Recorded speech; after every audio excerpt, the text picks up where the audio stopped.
Well, hey there, good morning again, church. How are we doing today? I'm pulling a little bit of double duty this morning, so I hope you don't mind too much of me here, right? Some of you are sick of me already.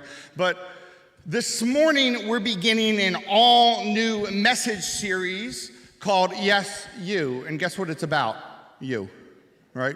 If you couldn't tell that by the pictures, right? It's all about us. It's all about how God can use people to do amazing things. I've said this before, but I'll say it again. I think one of the biggest tools that the enemy uses to thwart the advance of God's kingdom in our community is that he makes the people of God feel like they're not good enough to do the work of God. You know what I mean by that?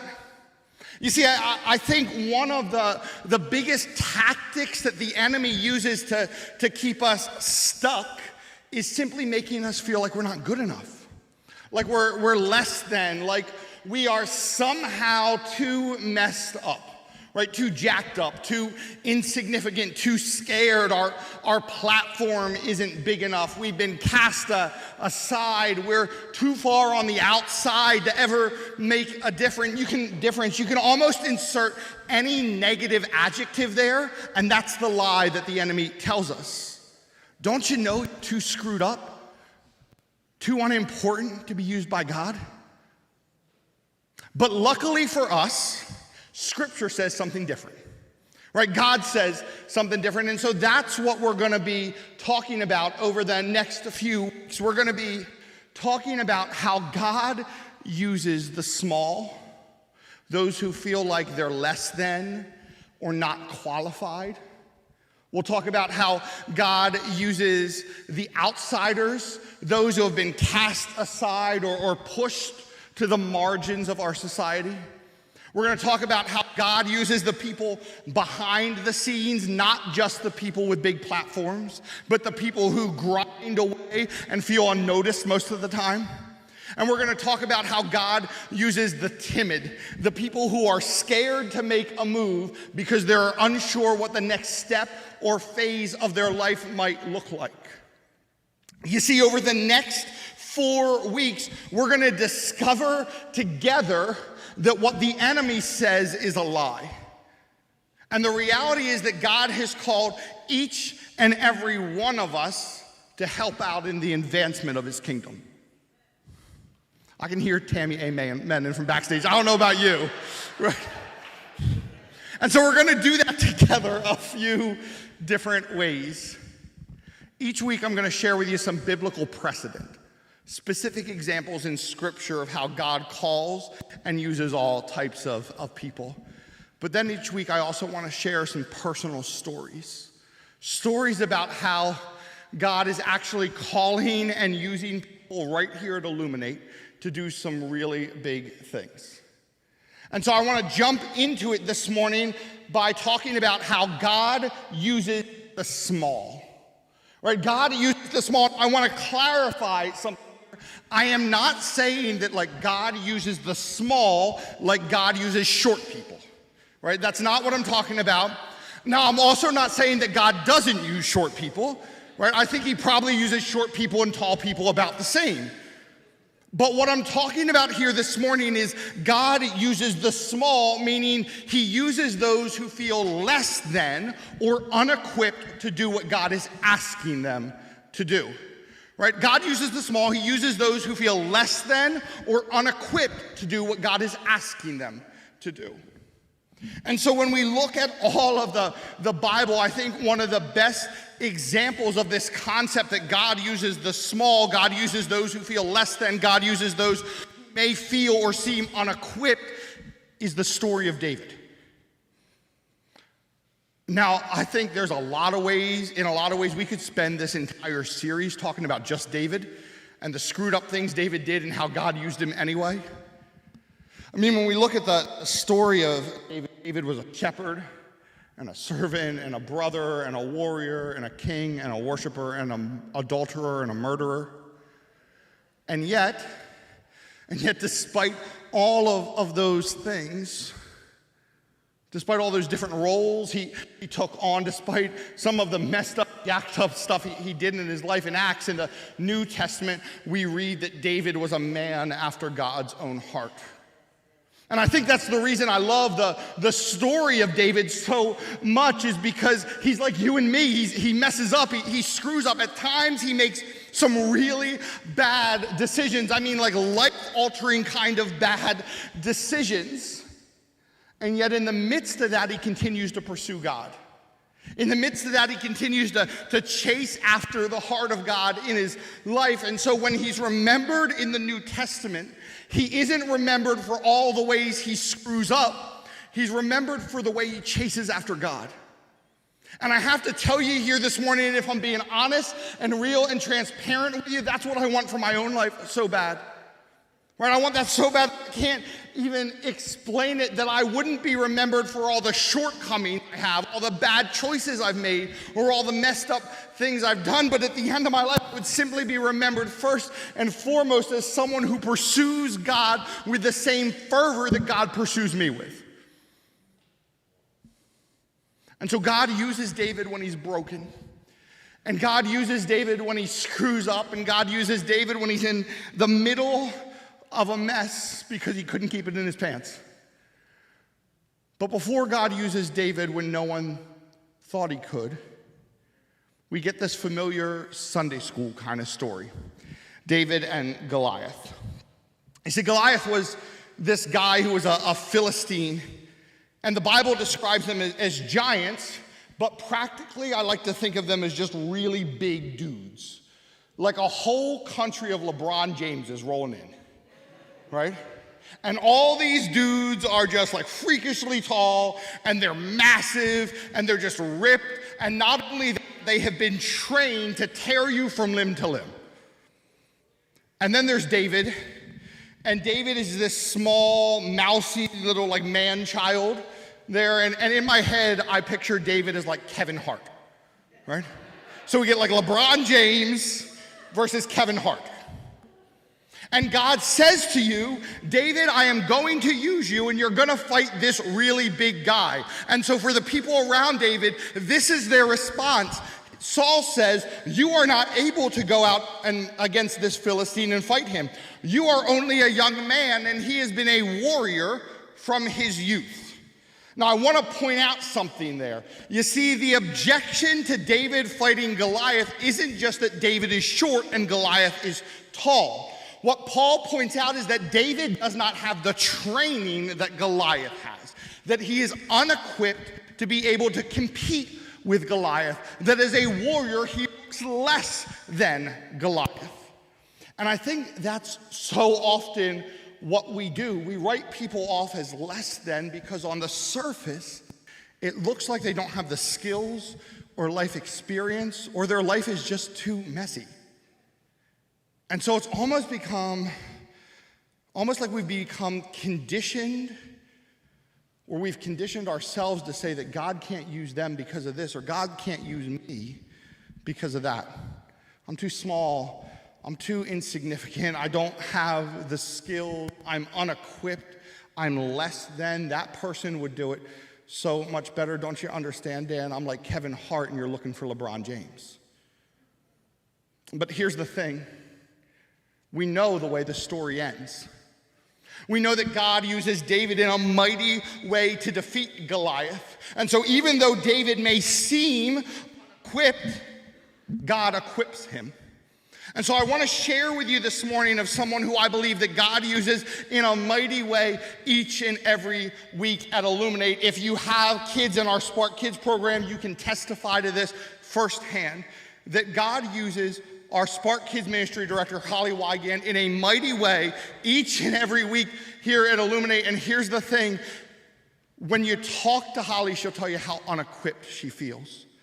And so she up here this morning because she's downstairs watching all your kids, right?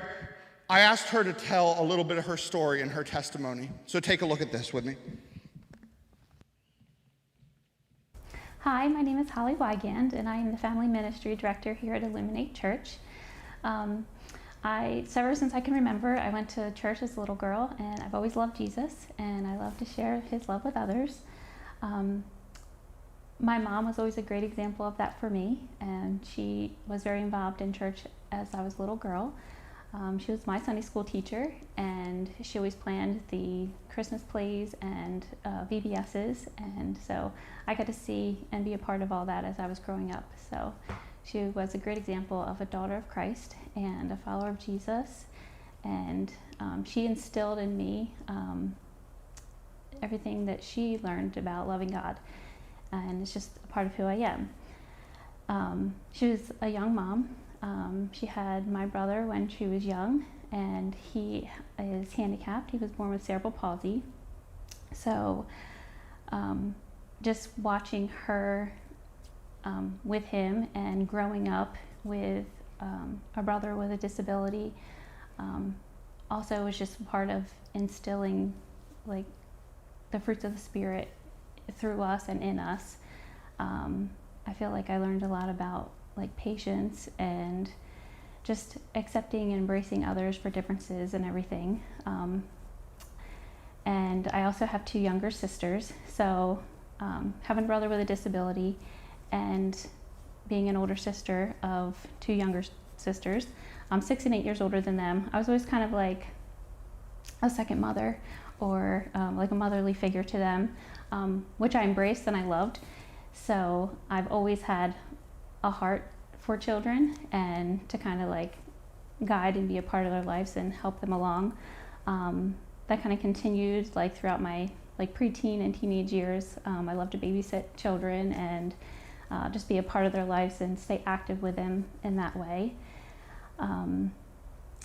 And as I got a little bit older and through high school and then a little bit after high school, I kind of like fell away from church a little bit. I didn't go as consistently with sports and just other things going on in my life, which happens sometimes.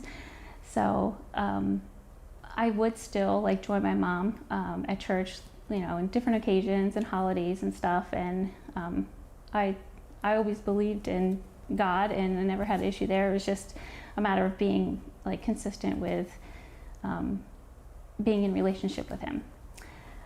So after high school, I went off to the Art Institute of Philadelphia, and then I ended up getting pregnant with my boyfriend, who was now my husband, Mitch, and so like it was one of the best blessings in my life because all I wanted to be was a mom.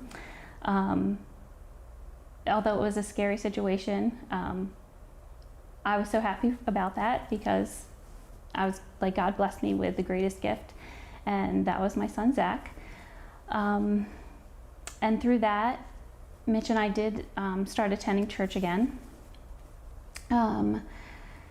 like throughout my pregnancy and everything, and we wanted to do what we felt was the right thing, and that was like to raise our son in, you know, in a church and with a church family, and have him to have a relationship with God and get to know God. And we wanted to baptize him as a baby, and we were told by the church that we were attending that we weren't going to be able to do that.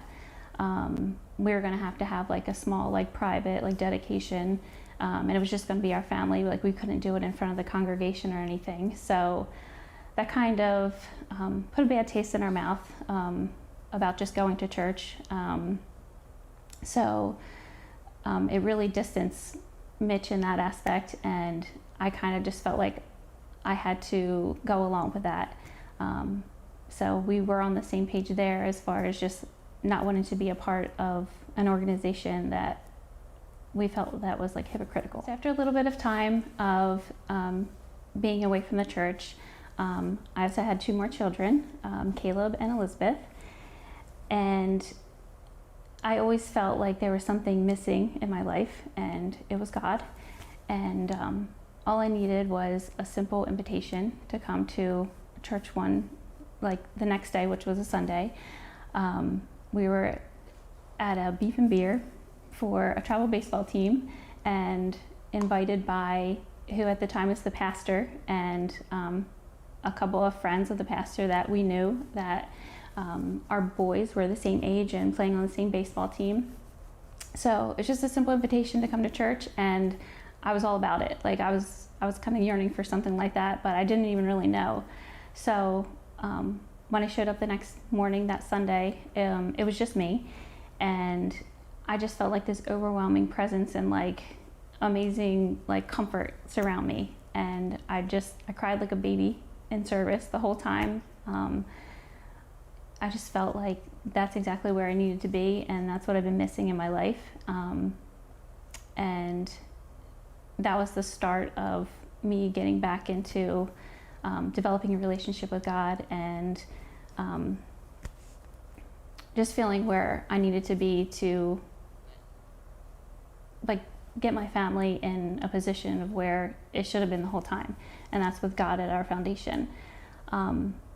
It was still a little bit of a struggle for my husband, and as much as I wanted him to join me and take part in that, like he still just felt like this coldness towards the church and didn't want any parts of it.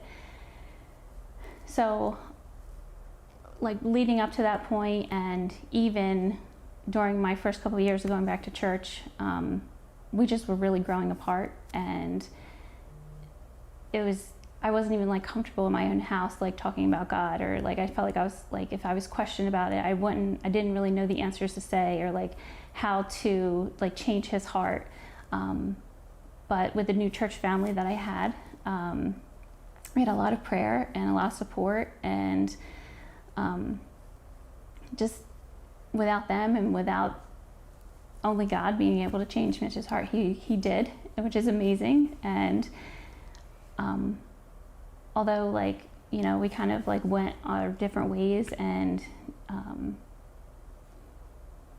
just lived lives that we shouldn't have been living as Christians, we were able to come back around and revive our marriage, and now it's better than ever. So that's a big part of our story, and I know a lot of it's a mess, and that's what happens. Like you basically get down to feeling broken and feeling like there isn't anywhere else to go but up, and I just had to give everything to God. I just had to realize there wasn't anything that I could do that was going to change the way Mitch felt about church, about God, about religion, and I didn't want to fight that fight anymore. And that's I just decided to put it in God's hands and decide, like, I'm either going to do this on my own as far as my marriage goes, or, you know, I know that God's going to take care of me, and that's kind of the direction I went. And God worked a miracle in our marriage and turned Mitch's heart around, and he started coming to church, and he developed a relationship with God, and just I just can't believe the transformation that happened with our marriage. Everything just felt just brand new and amazing. So I love that we have that like openness and vulnerability, like to be able to share with others, that even though like it looked like things weren't going to work out, that God did turn things around. So with all of that being said, and being more involved with the church, and my husband now attending, and being involved, it just made life so much easier to feel like I could step into a calling that I didn't even know was there for me. In the church, I was involved with like the praise and worship team, and I love that. But as you know, I also have a love for children, and there came an opportunity where I could step into a role of volunteering to help out our children's ministry. And then there was another opportunity where I was actually approached to become a leader of it. And I was so excited because, I mean, it had already been on my heart to do that, but I didn't think that I was qualified for it. Like, I didn't go to college for seminary, or, I didn't go to college really for school at all. I ended up not going back to the Art Institute and working at an elementary school with children. So, but in the main office as a secretary. So it's like, who am I to step into this role of like leading children to God. Like that seemed crazy to me. But I had the support of our pastor and the leadership and just the families of our church that believed in me. And so I took that leap of faith and just started kind of leading our children's ministry. And it's been such a wild ride and a really amazing and rewarding experience. Like, I just love seeing the kids come into the church and fill it with their excitement and joy, and they just have so much like wonder about them. I'm thinking like in the early, when I first started, like we had like very small numbers. And I know that's not what it's all about, and it doesn't matter. But like each week we started having more and more kids and new families come. And I got to run my first vacation Bible school, and it was the craziest week of my life. I feel like we made it so big. I just wanted it to be such an amazing, wild experience, and just like, you know, I wanted the kids to be engrossed in this amazing journey of getting to know God. And the team I had and the families that were involved, it was awesome. So experiencing that and like building off of that, like it has only like just made my love for this position like so much more. And I don't want to call it a position, like it's just I don't really know. I just know I feel like I'm supposed to be here. I feel a little out of my league sometimes, and I guess that's a good thing as we grow more. And I don't know, like everything has been just so new, like from starting Illuminate and starting off in the high school and just different challenges we have with that, and just pivoting week to week with different things that come up. But like just always having that support from all of our church leadership, especially Dan, and just the friendships and the volunteers and all the families just being so understanding and just supportive. It's just been amazing. And then leading into coming to Elmer, I mean, the space that we had and just transforming that space, and it just sets a whole new fire in you. Obviously, like we're Spark kids, and it just like ignites that spark, and it's just only going to get bigger and better from here.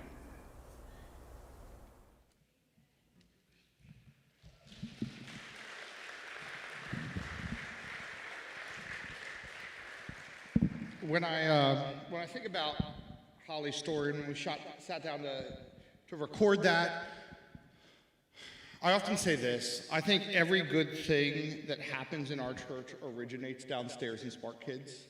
All the growth that happens in our church originates downstairs because kids love our Spark program and what Holly does, and so parents feel comfortable because their kids love our Spark program. And even if you may not always love what's going on upstairs, the energy that the kids bring to the building is just unmistakable. Right? And so I think it speaks volumes that who I would say is one of the most important leaders of our church doesn't feel equipped most of the time to do that. And so I just want to take that and piggyback off of that and say it doesn't matter how messy your story is.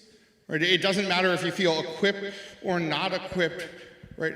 God can step in and use you in a mighty way. And so if you're sitting here this morning and you're thinking, well, like, Dan, I don't know that I feel like I'm able to do that. I want to just encourage you to press into God, to lean into God. I promise He'll equip you. I promise He'll qualify you if you chase after His heart. And so as we close in worship this morning, I want to sing a song that just talks about chasing after